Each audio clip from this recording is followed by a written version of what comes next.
जय नागेश्वर। 3 मार्च 2026 मंगळवार या दिवशी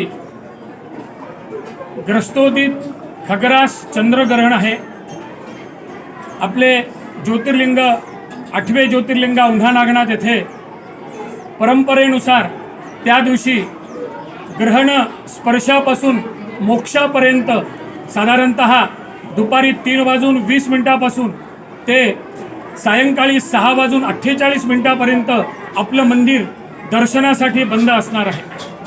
ग्रहण स्पर्श झाल्यानंतर देवाला पांढऱ्या वस्त्राने ओले पांढरे वस्त्र देवावरती झाकून त्या दिवशी ग्रहण समाप्तीपर्यंत जप आदी कार्य होणार आहे। दर्शनासाठी हे मंदिर साधारणतः संध्याकाळी 6:48 पर्यंत बंद असणार आहे। प्रथे व परंपरेनुसार आपल्या औंढा नागनाथ येथील महाशिवरात्रीनंतर येणारी प्रक्षाळ पूजा ही पौर्णिमेच्या दुसऱ्या दिवशी असते। त्याच दिवशी ग्रहण आहे। ग्रहण मोक्ष झाल्यानंतर देवाला परत स्नान व परंपरेनुसार देवाची महापूजा, नित्य उपचार, शयन आरती ह्या गोष्टी त्या दिवशीपासून सुरुवात होणार आहे। जय नागेश्वर।